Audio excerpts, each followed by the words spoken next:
ایک اس نے جو طریقہ اختیار کیا نا تدریج کا، جو حکیم صاحب نے بتایا کہ پہلے اسلام کا دفاع کرو، کوئی دعویٰ نہ کرو، صرف اسلام کی طرف سے مناظرے اور کتابیں لکھی آ رہی، اور یہ مسیحی لوگ تھے، ان کی بڑی یورش تھی نا اس وقت، یہ بہت کفر بک رہے تھے، بہت حضور پر حملے کرتے تھے، تو اس نے یہ محاذ سنبھالا، ان کا رد کیا، اور رد کرنے کے لیے ایسی ٹیکنیک اختیار کی کہ اگر کچھ چیزوں کا انکار بھی کرنا پڑے نا، ان کو ہرانا ہے، میدان جیتنا، یہ کام شروع کیا۔ کوئی نہیں کہا نبی، نہ کوئی عیسیٰ علیہ السلام کو کچھ کہا۔ آپ حیران ہوں گے کہ اب 30 آیتیں وہ کہتا کہ قرآن مجید میں صاف مل گئی ہیں، جس سے پتہ چلتا کہ عیسیٰ علیہ السلام مر چکے۔ اب یہ لکھتا، مگر 12 سال جو کتابیں شائع کی ہیں، دین کی خدمت کرتا تھا، اس میں یہی ہے کہ وہ آسمان پر ہیں، زندہ ہیں، وہی دوبارہ آئیں گے۔ مسلمانوں کا ہم عقیدہ رہا، کوئی نئی بات نہیں لی۔ جب کچھ پھنس گئے، عقیدت مند بن گئے، جنہوں نے کہا یار یہ بڑا اسلام کا پہلوان اور اسلام کا دفاع کرتا، پھر کہا ہو میں تو غلط سمجھتا تھا کہ عیسیٰ علیہ السلام زندہ ہے، وہ تو مر چکے، جو آنے والا تھا وہ نہیں آئیں گے، ان کا مثیل ہے، انہی صفتوں والا، اسی طرح کا عاجز، مسکین، حلیم الطبع، جیسے مسیح تھے وہ بھی تلوار لے کر نہیں آئے تھے، یہ مراد ہے کہ اس طرح کا آدمی آئے گا، وہ نہیں آئے گا۔ یہ پھر فتح اسلام اور اس طرح کتابیں جو ڈالا، پھر یہ لکھی، اس پر کوئی اور ہنگامے ہوئے، مگر کچھ لوگ جو انہوں نے کہا کوئی بات نہیں یار، عیسیٰ علیہ السلام مر گئے، پھر کیا ہوا، سر سید وغیرہ بھی تو یہ کہتے ہیں۔ نبی پھر بھی کہا، جس کسی نے کہا کہ آپ تو نبی بننا چاہتے ہیں، کہا اللہ کی اور فرشتوں کی اور سارے جہان کی لعنت ہے جو حضور کے بعد نبی بنے، نبوت تو ختم ہو چکی، جب آپ نے دین مکمل کر لیا اور آپ کی تعلیم بھی محفوظ ہے، امت بھی جو ہے اس کا سلسلہ چل رہا ہے، کیسے نبی آ سکتا؟ بہت دلائل دیے چغتائی صاحب ختم نبوت کے حق میں، ایسے لکھے کہ لوگوں نے کہا پکا مومن۔ دہلی کی جامع مسجد میں کہا سید نذیر حسین رحمۃ اللہ علیہ نے جب کہا تو نبی بننے کا ارادہ رکھتا، اس نے کہا سارے اہل اسلام جمع دعا کرو کہ جو حضور کے بعد نبی کسی قسم کا بنے اس پر اللہ اور فرشتوں کی لعنت۔ اب لوگ مجدد وغیرہ تو ہضم کر گئے، مگر 1901 میں یعنی پورے 20 سال لکھتا رہا کہ نبوت بند ہے، کوئی نہیں ہے۔ پھر وہاں جا کر کہ نہیں، جیسے عیسیٰ علیہ السلام کے بارے میں غلط فہمی میں تھا، اسی طرح یار میں تو نبی تھا مگر خواہ سمجھتا رہا کہ میں نبی نہیں ہوں۔ پھر پینترا بدل لیا 1901 میں، اور اس کے لیے کام بھی کس طرح کیا کہ ایک اس کا مرید تھا عبد الکریم سیال کوٹی، خطبہ وہ دیتا تھا، ذرا اچھا تھا بولنے والا، یعنی آواز کرتا تھا جمعہ کا، وہ عبد الکریم کرتا تھا۔ اس کو یہ کہا کہ آج جمعہ جو پڑھانا نا اس میں یہ آیات پڑھنی ہے کہ رسول کی آواز سے اونچی آواز نہ کرو، یہ ساری پڑھنی، اور اشارہ کر دینا کہ تم میں بھی ایک رسول موجود ہے۔ وہ سورہ حجرات پڑھائی جو حضور کے بارے میں تھی کہ نبی کی آواز سے اونچی آواز نہ کرو، وہ سارے خطبے میں اس نے ساتھ ہی یہ کہا کہ تم میں بھی اللہ کا ایک رسول موجود ہے۔ اب بہت سے لوگوں کو تو آگ لگ گئی کہ یار اور باتیں تو ہم مانتے تھے، یہ تو حد ہو گئی کہ ختم نبوت کا بھی انکار کر لیا۔ بعد میں وہ گلے پڑ گئے، انہوں نے پکڑ لیا کہ آپ نے یہ کیا بکا ہے۔ تو مرزا صاحب گزر رہے تھے پاس، تو اس نے کہا یہ اللہ کے رسول ان سے ہی پوچھ لیتے، یہ جلدی سے یہ کہہ کرنا کہ جو مولانا عبد الکریم نے کہا یہی میرا مذہب، اندر گھس گئے، مگر دیکھتے رہے کہ کیا ہنگامہ برپا ہوتا۔ تو ساری رات حکیم صاحب جو تھے نا، وہ کانپوری اس کے مرید، رات نیند نہیں آئی، اس کو ساتھ دیتے رہے تھے، مولوی نور الدین بھی، اور وہ بھی بیچارہ پریشان پھرتا رہا کہ ہم کس کے ساتھ شامل ہو گئے، مگر انہوں نے پھر اپنے دل کو مطمئن کر لیا، وہ لاہوری جماعت بن گیا کہ نہیں مرزا صاحب وہ نبی نہیں بنتے جو پہلے نبی تھے، یہ امتی ہیں، ذلی ہیں، وہ ساتھ نہیں چھوڑا، ایک الگ گروہ لاہوری بن گیا جو ختم نبوت کو ہی سنبھالے بیٹھا۔ انہوں نے النبوۃ فی الاسلام مولوی محمد علی لاہوری جو ان کا امیر تھا لکھی ہے، ہم سے بھی بڑھ کر دلائل دیے کہ کوئی نبی نہیں آ سکتا، جو یہ شوشے چھوڑتے ان کے جواب اس نے دیے، بڑی اچھی کتاب ہے وہ انہوں نے تو اپنا بس دل مطمئن کر لیا کہ نہیں جو یہ کہتے ہیں نبی وغیرہ یہ صرف ایک لفظ ہی ہے، سچ مجھ نبی نہیں۔ دوسرا گروہ جو زیادہ ہے اس کی اولاد قادیانی، انہوں نے کہا نہیں بالکل اس طرح کا نبی جیسے موسیٰ عیسیٰ اور دوسرے تھے، کوئی فرق نہیں، بلکہ ان سے اعلیٰ، وہ سارے جو ہیں اس کے مقابلہ میں گھٹیا۔ تو دو گروہ بن، اس طرح آہستہ آہستہ جو اس نے قدم اٹھائے نا، شروع میں اگر کہہ دیتا تو شاید کوئی بھی ساتھ نہ دیتا، پہلے دین کی خدمت، پھر آہستہ آہستہ میں بیعت لینے کے لیے ماموروں کا اور دین کے کام کے لیے اکٹھے ہو جائیں۔ لوگوں نے کہا پیر بھی بیعت لیتے ہیں، کوئی بات نہیں، بیعت ہو گئی 8 سال بعد تبلیغ کی 1888 میں، پھر جا کر عیسیٰ علیہ السلام مر گئے، وہ کام شروع کیا، پھر بھی ختم نبوت کا قاہرہ 1901 میں پھر یہ شوشہ چھوڑ دیا۔ قدم اٹھائے ہیں بڑے ایک مکار آدمی کی طرح، اور یہی بات ان سے کہتے ہیں کہ دیکھو 20 سال کہتا رہا کہ نبی جو بنے وہ کافر، اور اب کہتا کہ نبی تو میں اس وقت سے تھا، مگر میں سمجھتا نہیں۔ ایک نبی کا حوالہ دو جو اللہ کی طرف سے آیا ہو اور وہ اس کی عمر گزر جائے، کہتے ہیں کہ نہیں میں نہیں نبی نہیں، بعد میں کہہ کے پہلے کوئی دکھاؤ۔ یہ جھوٹے آدمی کا کام ہے۔ جب وہ کہتا میں نبی تھا تو کیوں انکار کرتا رہا کہ میں نبی نہیں؟ کہتے نہیں انہیں پہلے تعریف نہیں معلوم تھی نبی کی، اس لیے وہ سمجھتے تھے کہ میرے اوپر وہ تعریف نہیں آیا، اللہ نے نبی مقرر کیا۔ نبی تو پہلے دن ہی چوتھائی سے بڑا اعلان کہتا، وہ جانتا ساری دنیا دشمن، میں اللہ کا پیغامبر ہوں۔ کوئی مخالفت کے اس کو اپنے منصب کے سمجھنے میں کوئی غلط فہمی ہوتی، اللہ اس پر روشنی اتارتا ہے، وہ نور میں دیکھتا کہ میں واقعی اللہ کا نبی ہوں، فرشتہ میرے پاس، کوئی شک ہوتا؟ اس کی ہر بات ایسے ہی ہے کہ 12 سال عیسیٰ علیہ السلام زندہ ہیں، پھر یہ عقیدہ شرک بن گیا۔ ہاں نبی نہیں آ سکتے، پھر نبی ہو سکتے۔ پھر یہ بھی کہتا رہا کہ میرا ماننا نہ ماننا کوئی بات نہیں، میں اس طرح کا نبی نہیں جس کو نہ مانے کافر، یہ سب لوگ بھی مسلم۔ بعد میں پھر جا کر یہ بھی کہنا شروع کر دیا کہ نہیں یہ اسی طرح کے کافر ہیں جس طرح رسول اللہ کے منکر کافر ہیں، ان کا جنازہ نہ پڑھو، ان کو بیٹیاں نہ دو۔ اب یہ دیکھیں کیسی چالاکی، کہتے ہیں یہ شریعت والا نبی نہیں۔ بھئی شریعت والا اور کیا ہوتا؟ جب نبی آ کر یہ اعلان کرتا، بے شک وہ امتی نبی ہو، اعلان کرتا کہ میں نبی ہوں، شریعت تو آ گئی کہ مجھے مانو، یہ آرڈر آ گیا۔ اس کا یہ کہنا ہی دیا کہ میں نبی ہوں، اس میں یہ حکم ہے کہ میرے پر ایمان لاؤ، جو نہیں لائیں گے وہ کافر ہو جائیں گے۔ اور اسی لیے ساتھ ہی باقی احکام لاگو ہوگا کہ اب ان کے نکاح نہیں جائز، ان کے ساتھ جنازہ نہیں پڑھ سکتے، نماز، شریعت تو ساری لاگو ہو جاتی۔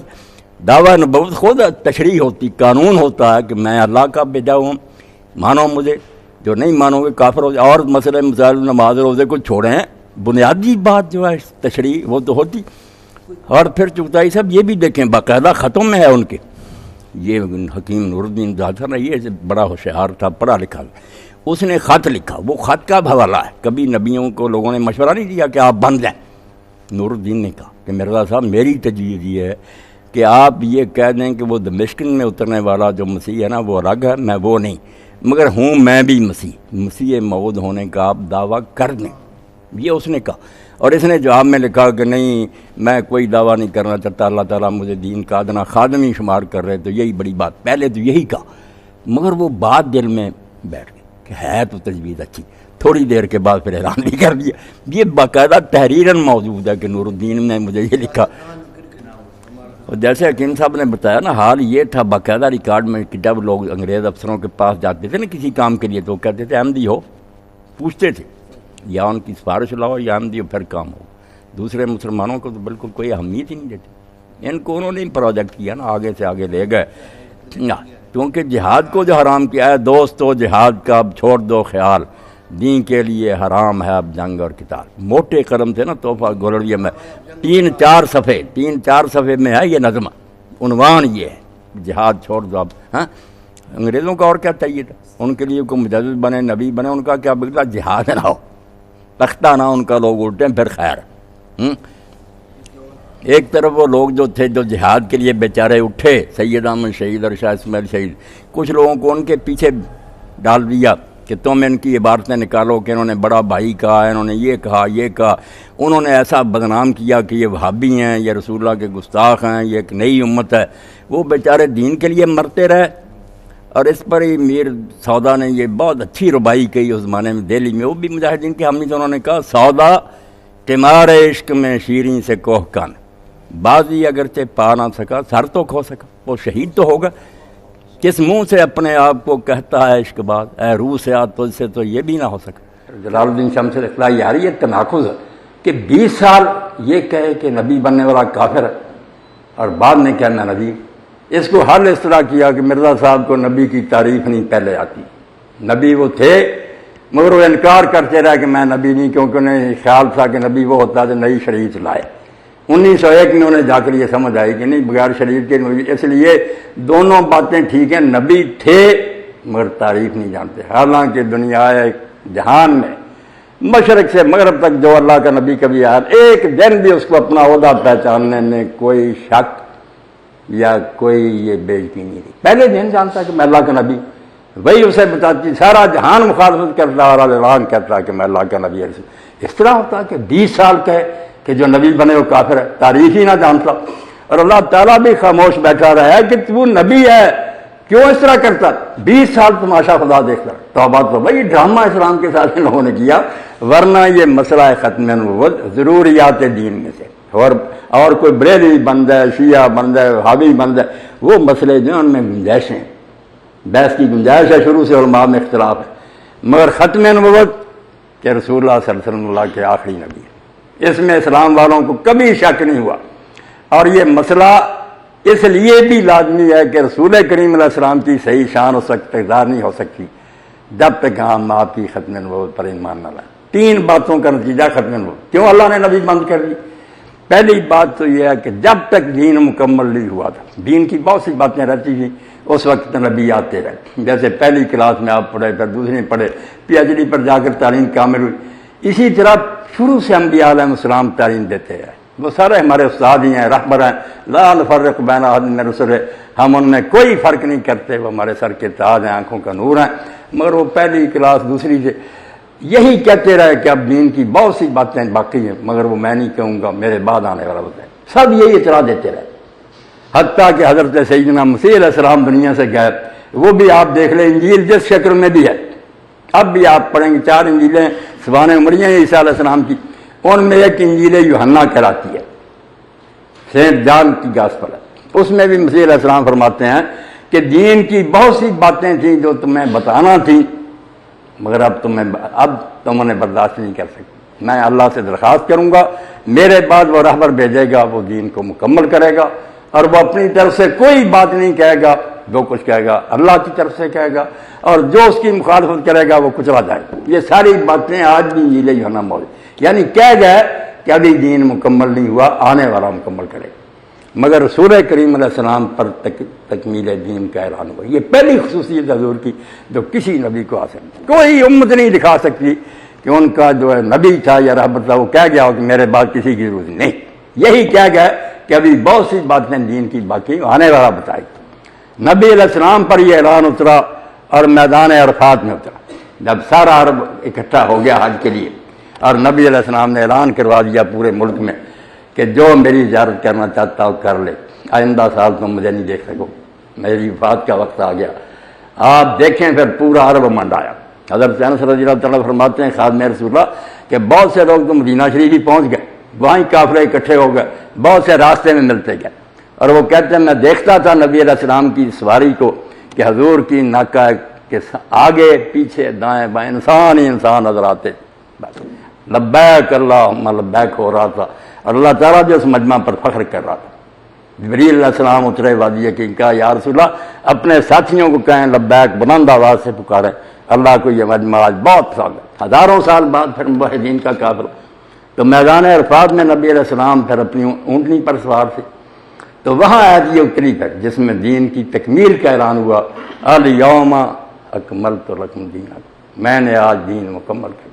جو سبق آدم علیہ السلام سے شروع کیے یہ اس کا آخری لیسن ہے، اس کے بعد کسی سبق کی ضرورت نہیں، ان سے قیامت تک کام چلتا رہے گا۔ داد ہمارا آخری جامع کے داج، جو خدا کے پاس آخری پیغام تھا وہ قرآن میں اس نے دے دیا۔ نوئے انسان را پیام آخری حامل رحمت اللہ عالمین، انسانوں کے لیے آخری کلام، اس کے بعد ہمارے ساتھ باتوں کی کیا ضرورت ہے، یہ آخری بات ہے، اور اس کو لانے والا رحمت اللہ عالمین ہے۔ خاتمے تو پہلی بات جس کی وجہ سے اب نبی بند ہو گئے وہ یہ کہ دین مکمل ہو گیا۔ کون سی شاید باقی ہے تو نیا نبی آ کر بتائے گا، سوائے شرارت کے کہ نئی امت پیدا کر لے، حضور کی امت کے ٹکڑے کرے، سارے مسلمانوں کو کافر قرار دے دے۔ اس غلام نے کیا کارنامہ سر انجام دیا؟ کوئی دین کی خدمت نہیں، نہ کوئی قرآن مجید کی اعلیٰ تفسیر لکھی۔ آپ ان سے پوچھیں نا، قرآن مجید کے جو مشکل مقامات تھے جہاں اور مفسر الجھے ہوئے، کوئی اس کا حل کیا اس مجددہ نبی نے؟ حدیثوں کی کوئی اعلیٰ شرح لکھی، اسلامی قانون پر کوئی اچھا مجموعہ دیا؟ کوئی شاید، سوائے اس کے کہ میں مسیح اور مہدی ہوں، مجھے مانو، جو نہیں مانتے وہ کافر ہیں، ان کی بیٹیاں لے لو، اپنی بیٹیاں ان کو دو، یہود نصارہ والا سلوک ان سے کرو، ان کے پیچھے نماز نہ پڑھو، ان کے جنازے نہ پڑھو۔ اور بیٹا تو یہاں تک پہنچ گیا بشیر الدین کے، ایک چھوٹا بچہ مرا ہو غیر احمدیوں کا، پوچھا ان احمدیوں نے کہ اس کا جنازہ پڑھے، کہنے لگا عیسائی ہندوؤں کے بچوں کا پڑھ جاؤ، یہ کافر ہے ان کے، صرف مسلمانوں کو ٹکڑے کیا اور ذرا برابر کام نہیں کیا۔ تو جب دین مکمل ہو گیا پہلی بات، اب دوسرا خطرہ یہ تھا کہ دین تو مکمل ہے مگر امت اس کو گم کر دی، اس میں رد و بدل ہو جائے، جیسے پہلی امتوں میں ہوا کہ تحریف ہو گئی، کتاب بدلی گئی، پھر بھی نئے نبی کی ضرورت پڑتی، کیونکہ عام عالم وہ کام نہیں کر سکتا جو نبی کرتا ہے۔ نبی اللہ کا اپائنٹڈ ہوتا ہے، اس کو اللہ خود علم دیتا ہے، اس کی بات میں غلطی کا کوئی امکان نہیں ہوتا، اور جو اسے نہ مانے وہ کافر ہو جاتا ہے۔ وہ اپنی طرف سے نہیں بولتا، اللہ کی طرف سے۔ عالم اور امام خواہ کتنا بڑا ہو، اس کے خیال میں غلطی ہو سکتی ہے، وہ اجتہاد میں خطا کر سکتا ہے۔ نبی ایسا نہیں ہوتا، یہ بہت بڑا منصب ہے، اور یقین جانیں اس کائنات میں نبی سے آگے کوئی لفظ ہی نہیں جس کو کہہ دیا جائے نبی اللہ نے کر کے۔ آپ سارے دفتر لکھتے رہنا، اور سچا تھا، جانبدار تھا، نیک تھا، کروڑوں کتابیں اس کی تعریف میں کرنے، کوئی نہیں اس کی تعریف ختم ہونے۔ نبوت و تاج ہے جو اللہ عالم ہے سید اللہ تھا، اللہ آپ جانتا ہے کہ کسے رسول مقرر کرے، چھانٹ کر اس بندے کو نہ نبی رسول بناتا ہے، نبوت چھوٹی بات۔ اس لیے نبی دوسری صورت یہ تھی کہ کتاب میں رد و بدل ہو جاتا۔ پھر حافظ صاحب بیٹھے، آپ لوگ بھی جانتے ہیں، اللہ نے قرآن میں گارنٹی دے دی، انا نحن نزلنا الذکر وانا لہ لحافظ، اس کتاب کو ہم نے اتارا ہے اور ہم اس کی حفاظت کے خود ذمہ دار ہیں۔ سب کتابیں بدل گئیں، مگر یہ بڑی بڑی یونیورسٹیاں تھیں جرمن میں، میونخ، سب نے کئی ہزار قرآن اکٹھے کیے کئی زمانوں کے کہ ان کا یار مقابلہ کرو، کوئی فرق دکھا دو قرآن میں، اسلام تباہ ہو جائے۔ مگر سب کو ماننا پڑا کہ سوائے کاتب کی کسی غلطی کے کوئی رد و بدل نہیں۔ تو دوسری بات تھی حفاظت نہ ہوئی، نہیں، یہ بھی محفوظیت دین جو ہے کہ دین کی اللہ نے حفاظت کی۔ اور تیسری بات یہ تھی کہ رسول کریم علیہ السلام کسی قوم کے لیے آتے، جیسے پہلے انبیاء آتے تھے، وہ اپنی اپنی امتوں کے نبی ہوتے تھے، ساری دنیا کا عالمگیر نبی نہیں کوئی آیا۔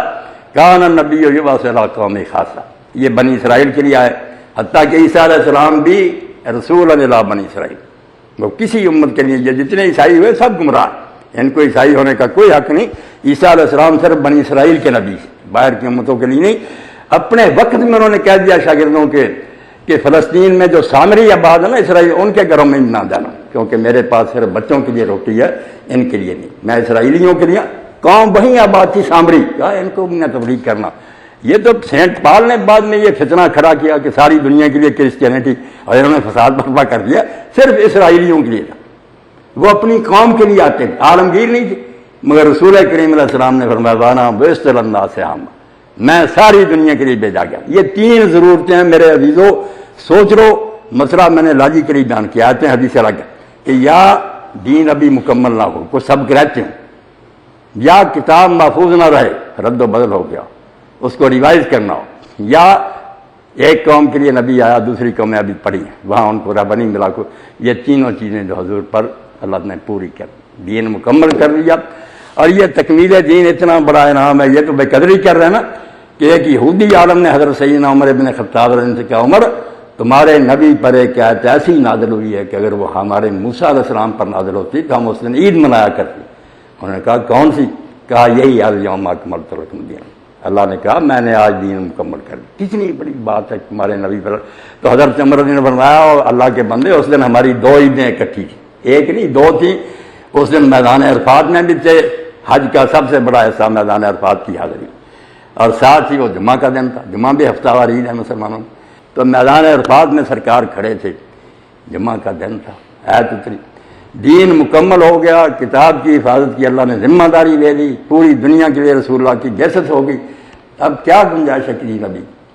جب مرزا غلام کا دماغ درست تھا، شیطان نے اسے اغوا نہیں کیا تھا، پہلی کتاب برائے احمدیہ میں سے نے لکھا، بات بڑی ٹھوس کہ پہلی امتوں پر یہ حادثہ آتا تھا کہ یا وہ اپنی کتاب سرے سے گم کر دیتے تھے تب نبی آتا تھا، یا پوری کی پوری امت کافر ہو جاتی تھی، مشرک بت پرست، کوئی حق والا گروہ نہیں رہتا تھا۔ دو چیزیں ہوتی ہیں جن کی وجہ سے نئے نبی اس وقت کس نے کہا کہ نہیں کتاب اللہ بھی محفوظ ہے، اور اس امت کے بارے میں گارنٹی دی ہے اللہ کے رسول بھی اکرم رسول ہیں، رسولوں میں سب سے اعلیٰ، اور یقین جانے حضور کی برکت سے ہم بھی اکرم امتوں میں سب سے اعلیٰ، اسی لیے خیر امت کا سب سے بہتر۔ ہم پر وہ وقت کبھی نہیں آئے گا کہ سارے کافر ہو جائیں، بے شک کتنے بگڑ جائیں، لا تزال طائفۃ من امتی ظاہرین علی الحق، اللہ نے گارنٹی دے دی کہ میں اپنے نبی پر نبوت ختم کر رہا ہوں تو یہ ظلم کروں کہ امت پھر ٹھوکریں کھاتی پھر کو رہبر نہ ملے۔ ایک گروہ قیامت تک رہے گا، دجال کے آنے تک، عیسیٰ علیہ السلام کے اترنے تک، جو حق پر قائم رہے گا۔ مشرق میں ہو مغرب میں، تھوڑے ہوں یا بہت رینک، ورنہ بلند رکھیں گے کہ صحیح قرآن یہ سنت یہ مٹے گا نہیں۔ یہ خود غلام احمد نے کہا کہ جب قرآن بھی نہیں بدلے گا اور اس امت کو یہ حادثہ بھی نہیں پیش آیا کہ سارے کافر ہو جائیں، کیوں نیا نبی آئے؟ اور اسی لیے اللہ کے رسول علیہ السلام نے جو سبسٹیٹیوٹ بتایا کہ نبی نہیں آنے تو پھر حل کیا بعد میں؟ آخر ہدایت کی تو بلا ضرور سوال پیدا ہوتا کہ قیامت تک پتہ نہیں کتنا زمانہ، ہم کہاں سے ہدایت لیں گے؟ تو اللہ کے رسول علیہ السلام نے فرمایا، صحیح بخاری صحیح مسلم، بڑی پیاری بات کی، بتا دیا نبی نہیں تو اور کون ہوں گے پھر؟ فرمایا تم سے پہلے کانت بنو اسرائیل تسوسہم الانبیاء، تم سے پہلے جو بنی اسرائیل تھے ان کی نگرانی نبی کرتے تھے۔ کلما ہلاک نبی خلق، ایک نبی فوت ہوتا تھا اس کے بعد دوسرا نبی کھڑا ہو جاتا، وہاں یہ سسٹم تھا۔ اور اب آپ نے فرمایا وانا خاتم النبیین لا نبی بعد، میں آخری ہوں، میرے بعد نبی نہیں ہوں گے۔ کون ہوں گے پھر؟ وسیکون خلفاء، خلیفے ہوں گے جو امت کو سنبھال کر رکھیں گے، وہ ظاہری حکومت ہو خلافت راشدہ، یا علماء ہوں اور نیک لوگ ہوں جن کے بارے میں دوسری حدیث پاک میں فرمایا کہ اللہ تعالیٰ نے ضمانت دے دی، اور میں تاریخ سے ثابت کروں گا یہ ضمانت اللہ نے پوری کی ہے۔ ہمیں کسی نبی کی ضرورت نہیں، ضرورت پڑنی نہیں۔ حضور کی امت اتنی بگڑ جائے گی کہ نبی نہ آنا پڑے، نہ یہ امت بھی ساری کافر نہیں ہو گئی، کتاب بھی نہیں۔ ان اللہ یبعث لہذ الامت علی راس کل مئات سنہ من یجدد اللہ دینہ، اللہ ہر زمانے میں ایسے بندے کھڑا ہے۔ ہم نے ایک ترجمہ کیا ایک مجدد، غلط بات ہے، ایک مجدد نہ ہے اور نہ اس کی ضرورت ہے ڈھونڈنے کی۔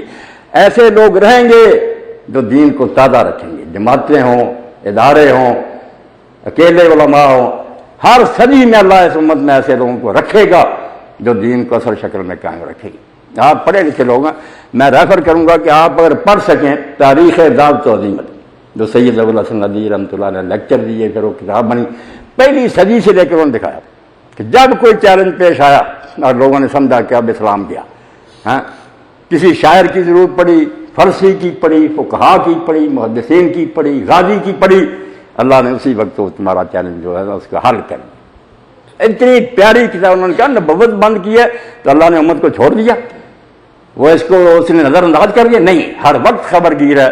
وہ رومی کی مثال انہوں نے دی کہ جب لوگ نا خشک مسائل میں پھنس گئے، محبت اللہ کی عشق نہ رہا، رومی نے بن شریف جائی ہے، انہوں نے مصنوعی لکھی جس میں صرف عشق کی بات ہے کہ اللہ سے محبت کرو ہے، صرف مولویوں والا خشک مناظرہ ہے، کوئی فائدہ نہیں، یہ ہڈیاں ہیں جو تم چونڈ رہے کتوں کی طرح، پیار کرو اللہ رسول سے۔ اور جب لوگوں کو ضرورت پڑی کہ کوئی غازی ہو، یہ سارا یورپ اکٹھا ہو گیا، بشپ جو تھے وہ آبادیوں میں گھومے کہ جہاد اعظم کا وقت آ گیا، سارا یورپ اکٹھا ہو کر 10-10 سال کے بچے جو صلیبی جنگیں ہم کہہ دیتے ہیں، پڑھو ان کے 90 سال بیت المقدس پر قبضہ، مسجد اقصی کی قبضہ میں، مسلمان ہار گئے۔ اور اتنا قتل و عام قتل کیا ہے انہوں نے کہ خود ان کے مورخ لکھنے کی شرم آتی ہے ہمیں کہ صلیبی جو تھے جب وہ چرچ تک گئے ہیکل تک تو ان کے گھوڑے جو تھے نا یہاں تک ٹانگوں تک مسلمانوں کے خون میں ڈوبتے جا رہے تھے، بس سارا بیت المقدس خون سے بھر دیا۔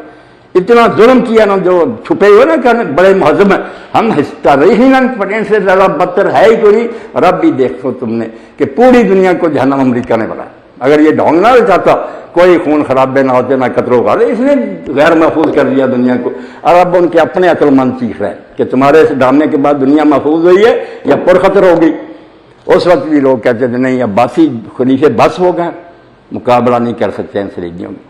تو اس وقت آپ دیکھ لیں نا، پھر ایک جرنیل چاہیے تھا، اللہ نے پھر ایک غلام کو کھڑا کیا، وہ غلام تھا صلاح الدین، اٹھ کھڑا ہو، غیرت آئی اس کو کہ مسلمان حکمران مر گئے اور صلیبیوں میں مسجد اقصی پر قبضہ کر لیا۔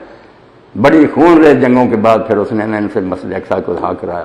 اور اس کے کردار کے بارے میں آج تک انگریز مورخ لکھتے ہیں کہ ہمارے لوگوں نے جو سلوک کیا اس کے مقابلے میں صلاح الدین کو دیکھ لیں، اس سے زیادہ شریف دشمن ہم نے نہیں دیکھا۔ کسی عورت کو قتل نہیں کیا، کسی بچے کو کچھ نہیں کیا، اور ہارے ہوئے حکمرانوں کو بھی اس نے معافیاں دی کہ کوئی نہیں مسلمان بدل، صرف ایک کو قتل کیا۔ اس کی باری آئی، اس کافر عیسائی حکمران نے کہا تھا کہ مجھے اگر مدینہ شریف پہنچنے کا موقع ملا تو میں محمد کی ہڈیاں اکھاڑ کرنا باہر پھینک دوں گا۔ اس کی باری آئی سلطان کا خون کھول، اس نے کہا سب کو میں نے معاف کیا، تجھے نہیں کروں، تو نے کتے یہ بکواس کی۔ اس ذات کے پاک میں یہ بارے میں کہا کہ ہماری جانیں قربان، ہم سارے مسلمان مر جائیں تو یہ سودا سستا ہے، حضور کی عزت برقرار رہنے کی۔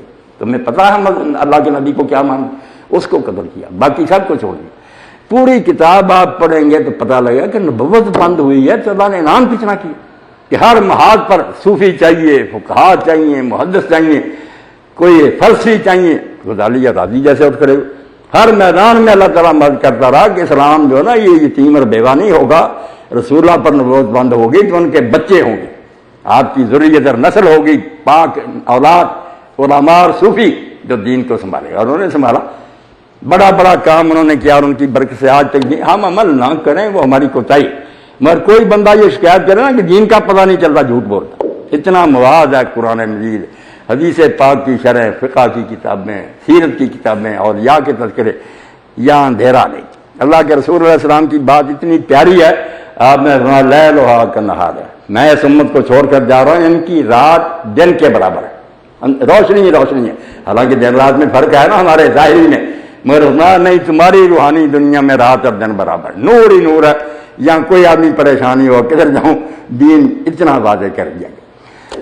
تو ختم نبوت ایک طرف رسالت میں آپ صلی اللہ علیہ وسلم کی شان بتاتی ہے کہ حضور میں کوئی کمی ہو تو بعد میں کوئی آیا نا نیا رہبر، اور دوسری طرف سے اس امت کا خیر امت ہونا ثابت کرتی کہ یہ ساری امت کافر ہو جائے پھر نئی کوئی امت پیدا کرنی پڑے، نہیں، یہ گمراہ ہو جائے، غلط کام کرے، اچھے لوگ موجود رہیں گے، قیامت تک رہیں گے، یہ سلسلہ چلتا رہے گا۔ اور اس کا کمال یہ جس پر ابن حجر فرماتے ہیں یار حد ہوگی نبی علیہ السلام کے فیض کی کہ عیسیٰ علیہ السلام اللہ کے سچے نبی، پہلے امت کے وہ پیشوا تھے، زمین پر دوبارہ آئیں گے۔ یہاں بھی یہ سوال کرتے ہیں بے ایمان یہ لوگ گمراہ کرتے ہیں، تم کہتے حضور کے بعد نبی کوئی نہیں، عیسیٰ علیہ السلام نہیں آئیں گے؟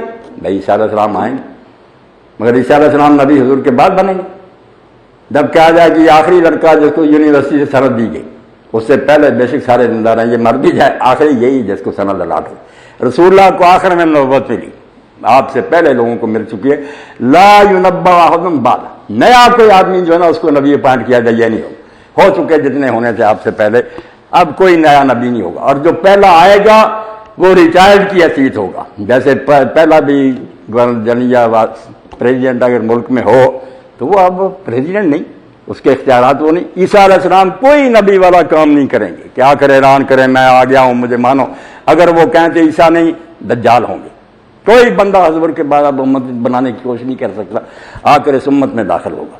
اسی لیے نماز کا وقت ہوگا جب اتریں گے فجر کا، اقامت ہوگی، ہمارا امتی کھڑا ہوگا، وہ جلیل قدر رسول ہیں محمد رسول اللہ صلی اللہ علیہ وسلم کا خادم کھڑا ہوگا، غلام امتی، اور وہ کہے گا یا روح اللہ تقدم تعال صلی اللہ، روح اللہ آپ اللہ کے پیغمبر ہیں، آ گئے تشریف لائیں ہمیں نماز پڑھنے، فرمایا نہ میں آپ کے پیچھے نماز پڑھوں گا، تکرمت اللہ حاضر نماز، تاکہ اللہ نے اس امت کو شان دی ہے اس کو لوگوں کو پتہ لگے کہ محمد صلی اللہ علیہ وسلم تو خدا رسولوں کے سردار، اس کے امتی نبیوں کے امام ہیں، نبی ان کے پیچھے نماز پڑھتا ہے۔ اس لیے عیسیٰ علیہ السلام کوئی نیا نبی نہیں بنے گا، یہ نیا بنا ہے، وہ پہلے کے ہیں، زندہ ہیں، آ جائیں گے دوبارہ، تو رسول اللہ کے امتی کے پیچھے نماز پڑھیں گے۔ اتنا قیامت تک بھی ایسا امتی رہے گا جو نبی کا امام بن سکے۔ اس لیے اس امت پر یہ کبھی نہیں وقت آئے گا کہ سارے بے ایمان ہو جائیں، نہ کتاب میں رد و بدل ہوگا، نہ پوری امت کافر ہوگی۔ امت میں ایک طائفہ منصورہ رہے گا، گروہ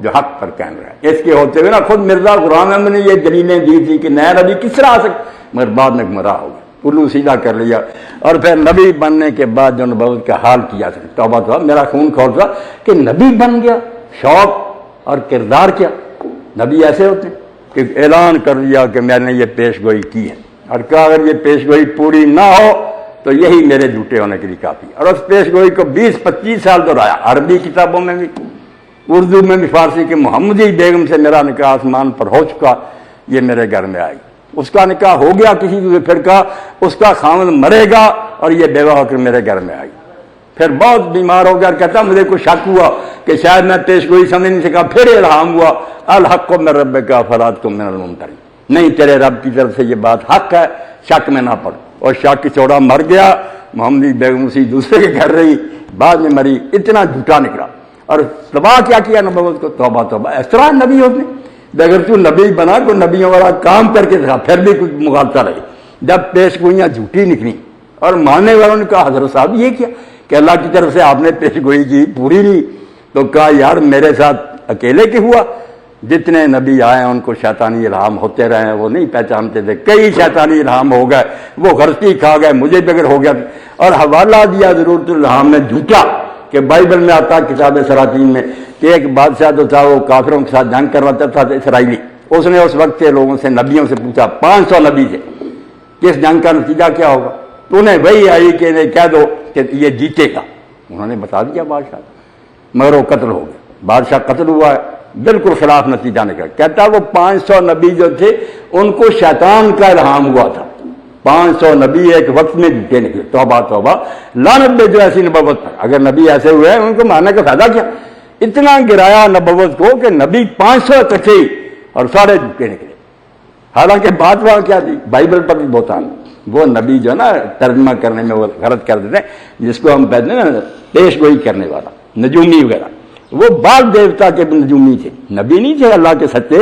بال جو بت تھا جس کو وہ کافر قوم پوجتی تھی، اس کے پجاری تھے وہ 500، جس کو پرافٹ ہونے کی حیثیت سے پیش گوئی کرنے والے، اس کا ترجمہ غلط کر دیتے ہیں۔ وہ اللہ کا نبی جو ایک تھا نا، نکاح ساتھ ہی لکھا کہ اس نے، بادشاہ نے کہا یار یہ تو ہے نا مندر کے پجاری، جو اللہ کا نبی ہے اس کو بلاؤ، اللہ کے نبی کو اس وقت بلا، یہ نہیں حوالہ دیا نام مراد ہے، نکاح، اس سے پوچھا، اس نے کہا نہیں تو قتل ہوگا۔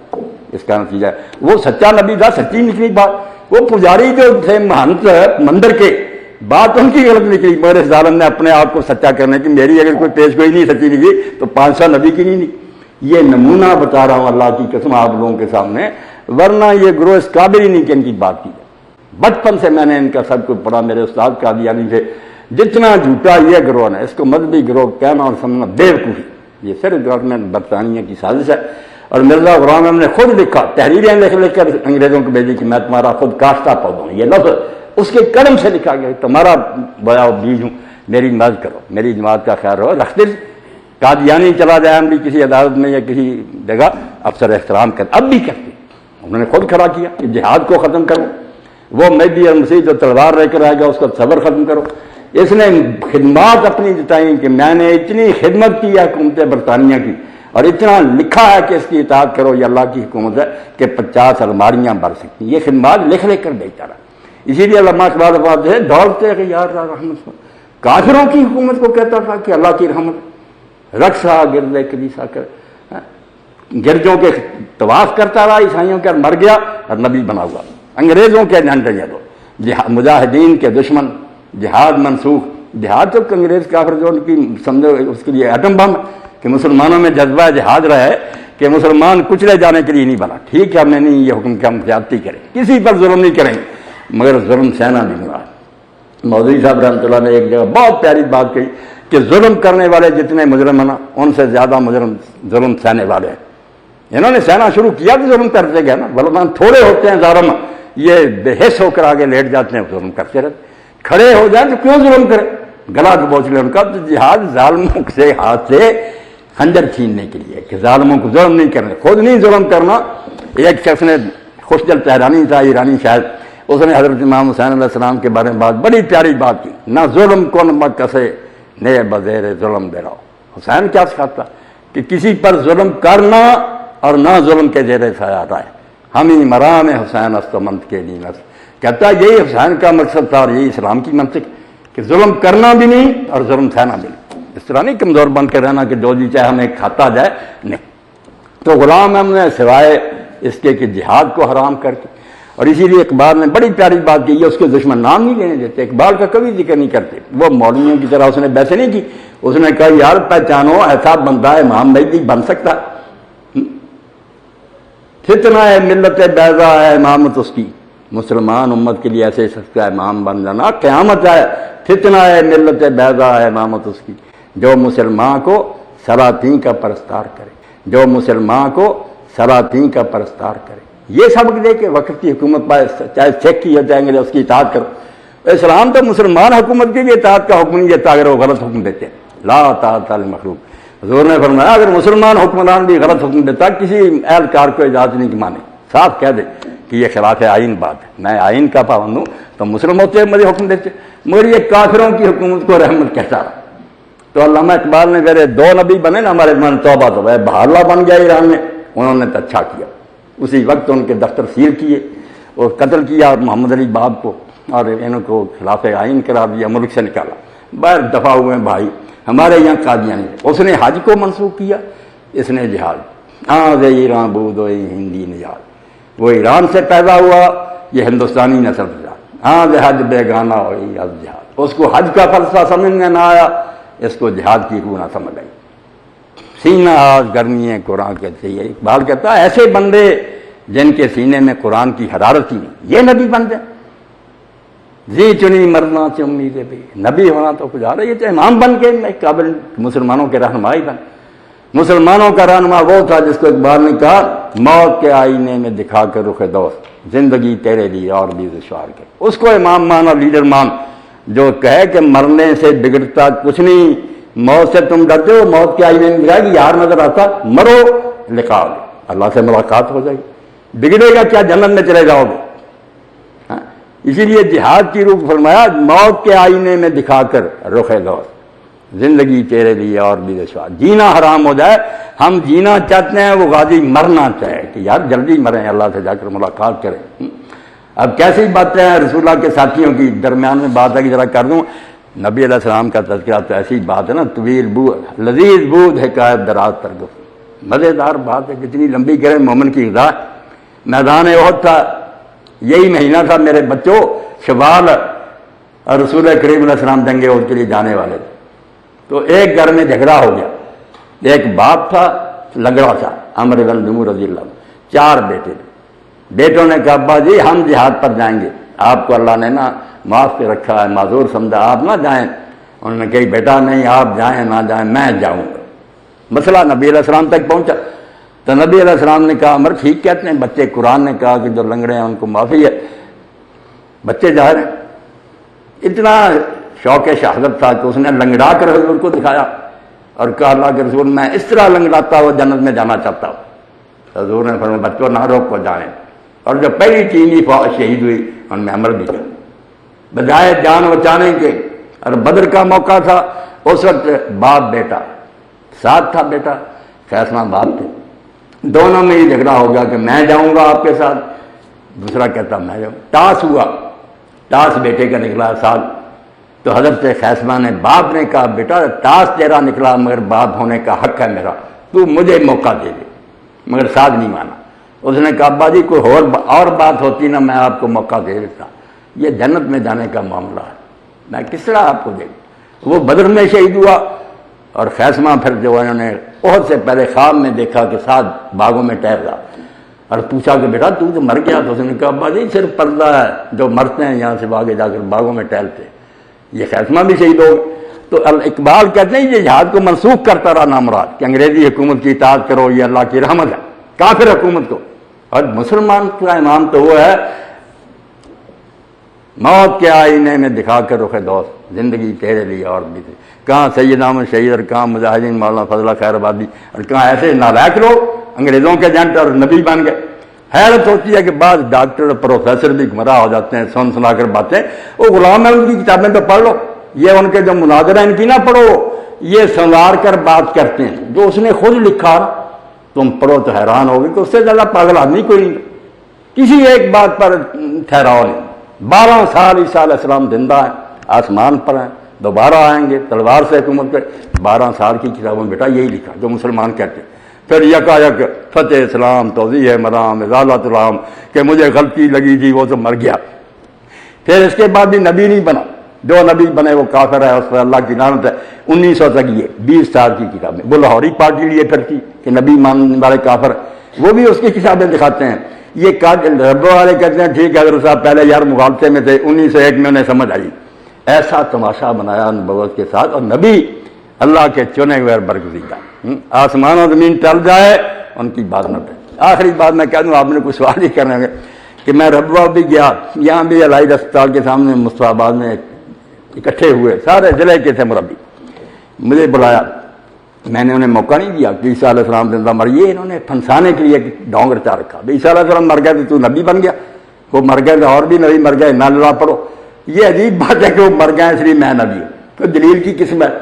میں نے بات ہی یہاں سے شروع کی کہ میں یار اسلام کو چھوڑنے لگا، خدا کے لیے میری مدد کرو، بچاؤ۔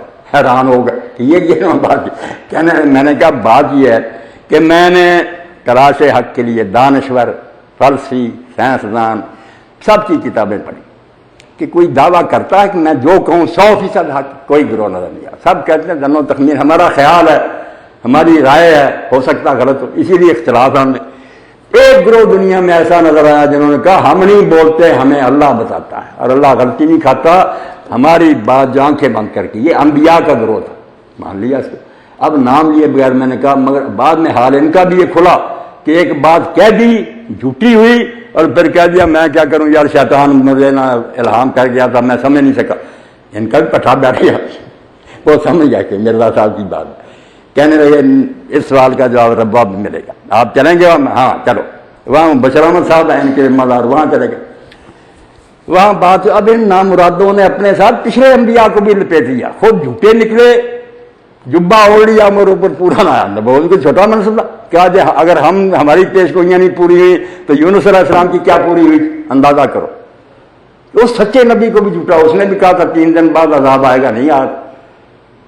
اب جب اس نے بات کی بڑا حملہ کیا، مگر میری سن کر اس نے کہا یار 90 سال میں ہمیں ایسا آدمی نہیں ملا. میں نے کہا اگر یونس علیہ السلام نے کہا نا تھا 3 دن بعد عذاب آئے گا اور وہ عذاب ٹل گیا تو میں یونس کو نبی نہیں مانوں، وہ نبی نہیں ہو سکتا. اس نے کہا توبہ توبہ، سارے مولوی لکھتے ہیں مگر لکھتے ہیں قبروں میں چلے گئے، وہاں حساب دیتے ہوں گے کہ کسی کم بخت نے انہیں بتایا تھا کہ یہ حضرت یونس نے یہ پیش گوئی کی. یہ بائبل کی خرافات، قرآن میں کہیں لفظ نہیں، نہ رسول کریم نے فرمایا کہ اس نے کہا 3 دن بعد عذاب آئے گا. اگر نبی کہہ دیتا اور عذاب نہ تھا، نبی کیا تھا؟ پھر نجومی رمالی ہوتا نا، کوئی پنڈت برہمن، نبی نہیں ہو سکتا. افسوس تو یہ کہ ہمارے اپنے لوگوں نے بھی کئی باتیں غلط لکھ لی.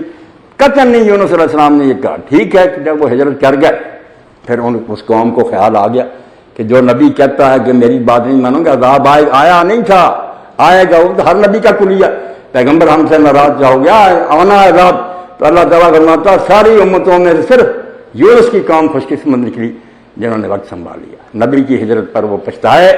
بادشاہ نے اعلان کیا کہ ٹاٹ پہنو، سر ننگے کرو، راکھ اوپر ڈالو، میدان میں نکلو، معافی مانگو اللہ سے. نبی غصے ہو کر چلا گیا. وقت ٹل گیا، ابھی عذاب آیا نہیں تھا، نہ آنے کا وقت تھا. بتایا ہوا تھا نا کہ نبی کا انکار کرتے رہو گے تو آئے گا، پھر وہ آنا تھا لازم، وہ جمے رہتے نہیں. اللہ تعالیٰ فرماتا کیوں نہ کوئی دوسری قوم، یہ کہتے استثناء، مولوی صاحب جو استثناء نہیں، اللہ تو ترغیب دیتا کہ دوسری قوموں نے بھی وہ کام کیوں نہ کیا جو قوم یونس نے کیا، تاکہ وہ بھی عذاب سے بچ جائے. وہ سمجھ گئے، باقی قومیں نہیں سمجھ. حیران ہوا. پھر میں نے کہا یار نبی جو ہوتے ہیں انہیں چاہیے سچ بولیں. اس مرزا غلام نے اگر سمجھ لیا تھا کہ عیسیٰ علیہ السلام مر گئے، بسم اللہ.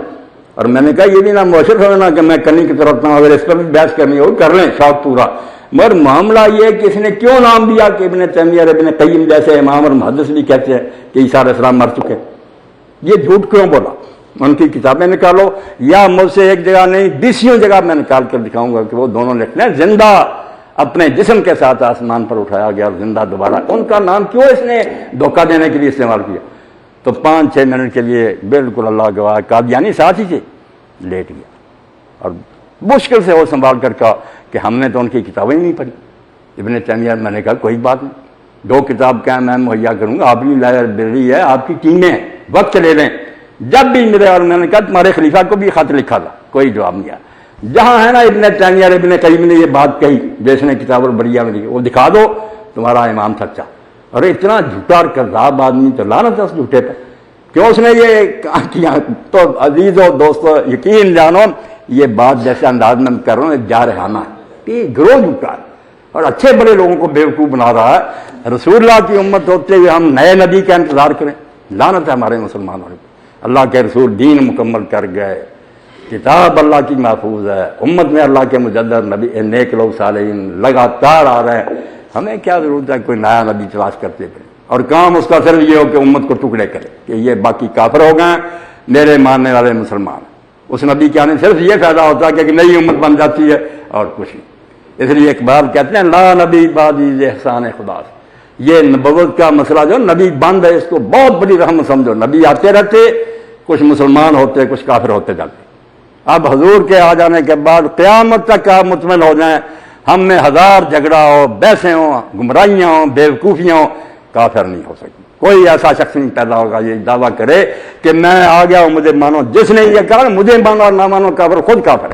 حضور کے اللہ تعالیٰ نے تا نہیں وحدت سے مارود تاکہ امت کی وحدت کو نقصان نہ پہنچے، حق تعالیٰ نقش ہر دعویٰ سے اللہ تعالیٰ نے ہر دعوے کا نقش توڑ دیا۔ اب دعویٰ نہیں تو کر سکتا، تو نیک ہے تو نیکی کر، جو تیرے ساتھ وابستہ ہوتے ہیں ان کو مرشد ہے تو سیدھا راہ بتا، مگر یہ اعلان کرے کہ میں اللہ کی طرف سے ہوں، جو میرے مرید نہیں بنے یا مجھے نہیں بنے وہ کافر ہو جائیں گے، یہ حق نبی کا تھا۔ اب آپ کے بعد کوئی نہیں۔ اس بارے میں ایک پیارا واقعہ جو اگر میں آج بیان کروں تو بات نامکمل رہ جائیے، لطائف المنن لکھی ہے امام عبدالوہاب شعرانی رحمۃ اللہ، اس میں وہ لکھتے ہیں شیخ الاکبر محی الدین ابن عربی، بدنام تو ہیں لوگوں میں مگر بڑے عارف ولی تھے اللہ کے، وہ کہتے ہیں کہ میرے شہر کے جو عالم تھے نا، میں ان سے نہ ختم نبوت کی برکت سمجھو، آج تم کافر ہونے سے بچ گئے ہو، میری باتیں نہ مانو، بابا برکت علی کی نہ مانو، مودودی کے کافر نہیں ہو، صرف جس سے کافر ہونا تھا وہ رسول اللہ کی ذات، ان کو نہ مانو، کہ باقی غلط تم نے کیا، بے وقوفی کی، سب کہہ سکتے ہیں، کافر نہیں کہتے۔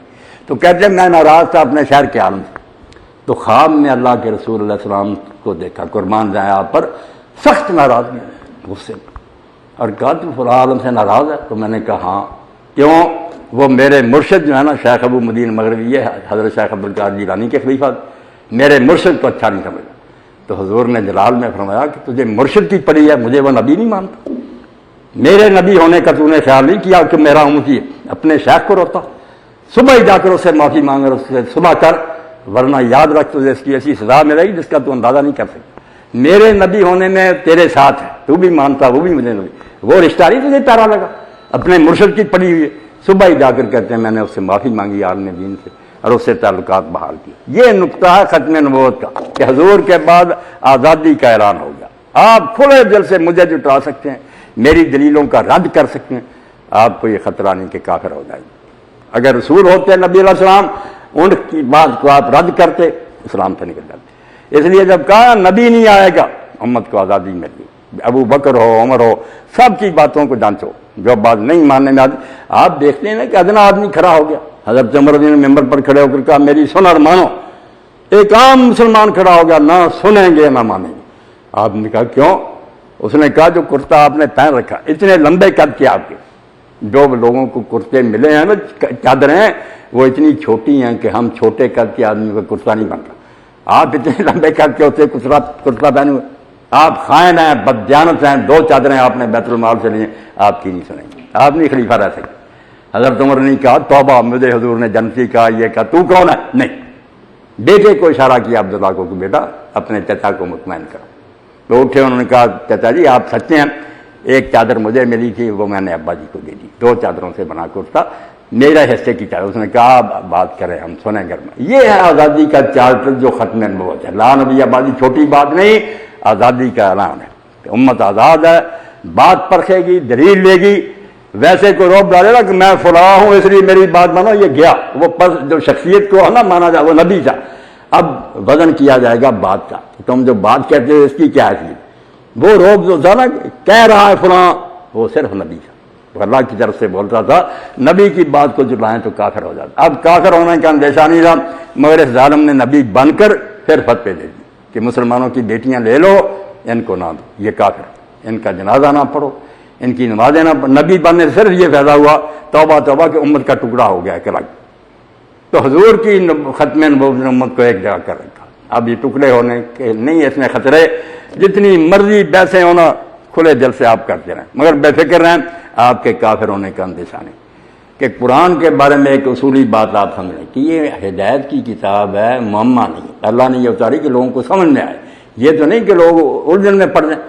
جب اتری اس وقت یہ آیتیں بھی تھیں متوفی کا، رافع کا، جن میں اتری، جن کی زبان عربی تھی، انہیں اس سے سمجھ آیا کہ عیسیٰ علیہ السلام مر گیا، ایک کا بھی حوالہ دے۔ اب اگر سمجھ نہیں آیا، وہ بھی سمجھ بیٹھے صحابہ کہ عیسیٰ علیہ السلام زندہ اٹھایا گیا، انہوں نے دوبارہ آنا، تو قصور کس کا؟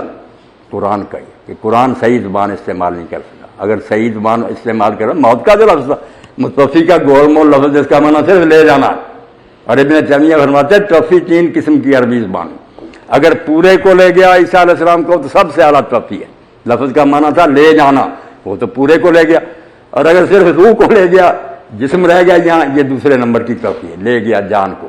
تیسری یہ ہے جو قرآن نے کہا یتفقاکم باللہ، رات کو بھی توفی ہوتی ہے، جب تم سوتے ہو اس وقت تمہارے حواس ہوش حواس لے جاتا، باقی جسم، 3 توفیاں بیان ہوئی، نیند، روح لے جانا اور جسم سمیت لے جانا۔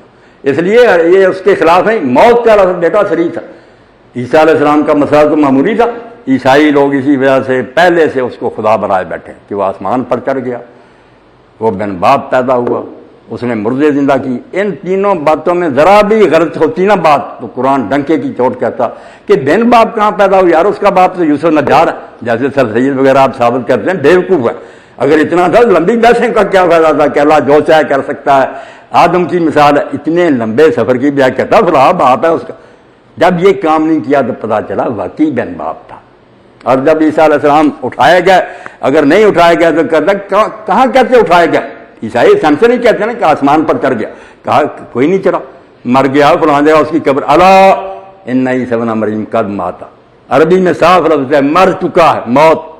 یہ چھوڑا توفی کا گول مول لفظ، جس کو اسی وقت حضرت ابو ہریرہ کو بیٹا اتنی گالیاں دی اس نام مراد نے، جب پڑھا نا کہ ابو ہریرہ نے کہا اگر تم چاہتے ہو کہ قرآن سے پڑھنا کہ وہ زندہ آئے گا تو پڑھو یہ آیت میں نے اہل کتاب اللہ الیوم نبی کو، کہتا وہ کبھی تھا کون ذہن تھا قرآن سے نہ، اتنی گالیاں دی حضرت ابو ہریرہ کو جس کا اندازہ نہیں بڑھائی۔ تو صحابہ ہی غلطی میں پڑ گیا، یہ قصور یا تو پھر اللہ کا نعوذ باللہ ماننا پڑے گا جو صحیح سمجھا نہیں سکا، یا صحابہ کرام رسول اللہ کو کہا جائے کہ سارے بیوقوف سے کوئی بھی قرآن نہ سمجھ سکے، ظالم ہے۔ پوری امت سمجھتی رہی کہ وہ زندہ ہے آسمان، یہ بھی سمجھتا رہا 12 سال اس کی کتاب میں جو نا الہام کے باوجود مجدد بناؤ وہ یہی ہے کہ وہ آسمان پر ہے، آئے گا۔ جب کچھ زمین ہموار ہوگی، کچھ چیلے پھنس گئے، اس وقت کہا کہ میں تو یار غلطی میں پھنس گیا، مجھے بتایا گیا تھا کہ مر چکا مگر میں زندہ لکھتا رہا۔ بس تدریجاً نا آہستہ آہستہ نبی بھی آہستہ آہستہ بنا، کچھ مدت تک نبی بننے والے پر لعنت کرتا رہا، پھر اچانک دعویٰ کر دیا۔ تو بیٹا جب 2 ترجمے ہو گئے نا اس کے، متوفی کا معنی اگر کریں لے جانا تو یہی ہوگا کہ میں تجھے لے جانے والا ہوں۔ اب اس کی شکل کیا، لے جانے کے بعد عرب میں لے جائے گا، کشمیر لے جائے گا، آسمان لے جائے گا، وہ آگے پھر تشریح کر دی۔ پہلے میں ہو گیا میں تجھے لے جانے والا ہوں، یہ نہیں گرفتار کر سکیں گے، سازش کی تھی نا اس سے پہلے آتا کہ یہودیوں نے سازش کی کہ گرفتار کر قتل کرے، اللہ نے اس کے مقابلہ میں تسلی دی کہ یہ نہیں تجھے پکڑ سکیں گے انہی متوفی کا۔ عربی سے عربی میں تو ترجمے ہے نا، اس میں لکھا ہوتا ہے انہی قابض کو، یہ نہیں تجھے قابو کر سکیں گے، میں اپنے قبضے میں لے لوں گا۔ اور پھر کیا کروں گا، رافع کہہ رہی ہے دوسرے نبیوں کی ہجرت زمین پر ہوئی ہے اس علاقے سے دوسرے، تیری ہجرت میری طرف ہوگی، رافع کہہ رہی ہے تجھے میں اپنی طرف اٹھا لوں گا۔ دوسری جگہ فرمایا بر رفع اللہ علیہ، اللہ نے اس کو اپنی طرف اٹھا لی۔ یہ یہاں حمید اللہ قریشی تھے، قادیانی تھے، ان کی کوٹھی پر بحث ہوئی، قادیانی آئے ہوئے، میں نے کہا وہ آدمی سمجھدار تھا، اس نے مثال دی کہ لفظ ایک ہی ہوتا ہے، اس کے آگے پیچھے سے معنی بدل جاتے، وٹ کی مثال دی کہ وٹ ایک ہی لفظ ہے، وٹ رسے کا بھی ہوتا ہے، یہ زمین میں بھی وٹ ہوتا ہے، دل میں بھی غصے کو وٹ کے، میں نے کہا بالکل آپ نے ٹھیک کہا۔ اسی طرح یہ رافع کا جو آپ کہتے ہیں نا درجہ بلند کرنا، وہاں الہ نہیں ہوتا، یہ پریپوزیشن جو الہ طرف، یہ نہیں ہوگا۔ آپ سارے ربے سے کہہ دیں کہ کوئی دکھائے کہ فلاں کو اللہ کہے میں اپنی طرف لے گیا، طرف ساتھ لکھا ہو، پھر اس کا معنی درجہ بلند کرنا ہو۔ جہاں جہاں قرآن میں درجے بلند کیا وہاں الہ ہے نہیں، اس نے نوٹ کر دیا، کہنے کرا یہ پوائنٹ قابل غور ہے، مگر پھر اگلی جمعرات نہیں آئی، نہ کوئی قادیانی آیا نہ مجھے بلایا۔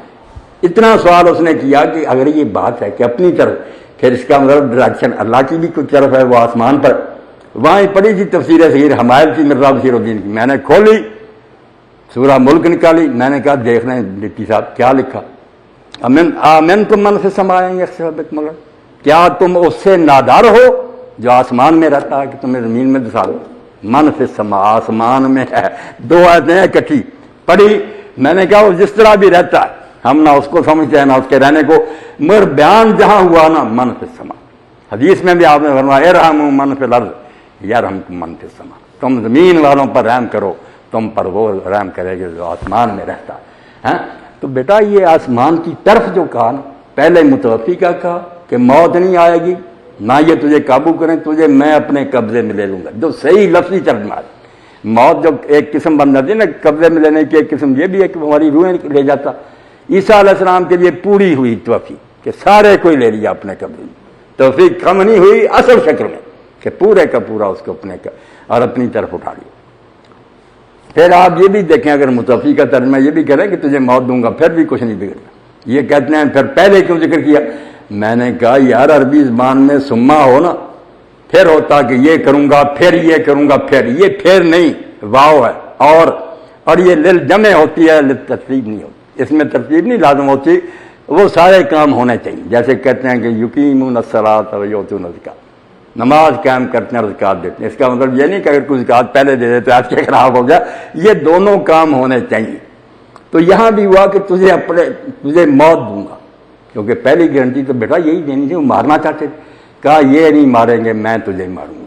اب کب ماروں گا یہ یہاں ذکر نہیں، وہ ہمیں حدیثوں سے پتہ چل گیا کہ جب دوبارہ آئیں گے اللہ تعالیٰ انہیں موت دے گا، بچیں گے نہیں وہ سے، تجھے میں ماروں گا۔ پہلی تسلی تو دے دی کہ بے فکر ہو جا، یہ کافر نہیں تجھے مار سکے، تجھے میں ماروں گا جب بھی وقت آئے گا، یہاں پھر کوئی نہیں۔ اور دوسرا کام کیا؟ اب کیا ہوگا؟ تجھے اپنی طرف اٹھا لوں گا۔ اور پھر یہ تھا کہ جو تیرے ماننے والے ان کا کیا بنے گا؟ ان کا کہا وجائر الذین اتبعوک، جو تیرے پچھلے رہ جائیں گے شکل میں ان کی بھی مدد کروں گا، دشمنوں پر غالب رکھوں گا۔ تب درمیان میں ایک ٹکڑا رہ گیا، وہ متحرک من الذین کفروا۔ سوال یہ بھی بیٹا پیدا ہوتا تھا کہ دکھ اٹھا کے یہ توہین کر لیں، جیسے عیسائی کہتے ہیں منہ پر تھوکا، کوڑے مارے، یہ میرے بھی کہتے ہیں صلیب پر چڑھا دیا، یعنی ساری سازش کافروں کی کامیاب ہو گئی، صرف جان نہیں نکلی تھی، لوگوں نے سمجھ لیا مر گیا، اندر سے زندہ تھا۔ نہیں، اللہ نے فرمایا وہ متحرک من الذین کفروا، تجھے جو میں بچاؤں گا نا اور اپنی طرف اٹھاؤں گا، اس حال میں کہ تیرے تک کافروں کے ناپاک ہاتھ نہیں پہنچے گا، بالکل نہیں۔ یہی دوسری جگہ کہا سب وَإِذْ كَفَفْتُ بَنِي إِسْرَائِيلَ عَنْكَ، میں نے بنی اسرائیل کو تو اس سے دور رکھا، وہ قریب بھی نہیں آ سکے، گرفتار ہی نہیں کر سکے۔ سب قصے انجیل کے جھوٹے ہیں۔ اللہ نے مسیح علیہ السلام کو اس وقت گارنٹی دے دی کہ موت ہوگی تو میرے ہاتھ سے ہوگی، جب بھی وقت آئے گا، اب میں تجھے اپنی طرف اٹھا لوں گا آسمان کی، اور یہ نہیں کہ ذلت کے بعد اٹھاؤں گا، کافروں کے ہاتھوں سے تجھے محفوظ رکھوں گا، بالکل نہیں یہ چھو سکیں گے، اور تیرے ماننے والوں کو غالب کروں گا۔ یہ ابو حیان کی تفسیر البار المحیط آپ پڑھیں نا، کس طرح بلاغت بیان کر، یہ واضح جس ترتیب ہے اسی طرح ہونے چاہیے۔ اب پورے کس وقت ہونے یہ دوسری دلیلوں سے پتہ چلے گا کہ فلاں وعدہ پہلے ہوگا، یہ بعد میں ہوں گے، یہ چاروں پورے۔ یہ جو کہتے ہیں فرمت و فیتا نہیں کنتا، اس کی یہ تشریح ہے۔ اب بیٹا جب ان سے سوال ہوتا کہ یہ جو عقیدہ ہے تثلیث پیدا ہوا ہے، یہ تمہارا جو قادیانیوں کو کہنا کہ 80 سال بعد زندہ رہے کشمیر میں، اب تاریخ کی مدد سے بتاؤ کہ یہ عقیدہ عیسیٰ علیہ السلام کے مرنے کے بعد پیدا ہوا یا ان کی زندگی میں ہو گیا جب وہ کشمیر میں زندہ تھے؟ اب 6 سال بعد تو سینٹ پال نے یہ عقیدہ جاری کر دیا، اس لیے یہ اتنا بری طرح پھنسیں گے۔ میرا یہ سوال یاد رکھیں کہ یہ عقیدہ تثلیث جو ہے تم کہتے ہیں آپ کی موت کے بعد فلمت وفیدہ نہ، یا تو وہ عقیدہ تثلیث عیسیٰ علیہ السلام تمہارے کہنے کے مطابق وہاں سے ہجرت کر کے کشمیر آ گئے، یہاں 80 سال زندہ رہے، اس 80 سال کے بھی شروع میں ہی سینٹ پال وہاں اٹھ کھڑا ہوا، اس نے کفارات تثلیث جاری کر دی، اس لیے وہ کیسے کہہ سکتے ہیں میری موت کے بعد؟ ان کے زمانے میں ہی پیدا ہو گیا یہ سارا فتنہ۔ یہ نہیں مانے ٹھیک نہ، یہ بیٹا یہ بات ہے کہ عقیدہ بعد پیدا ہوئی، نہ کچھ نہیں بات نہیں۔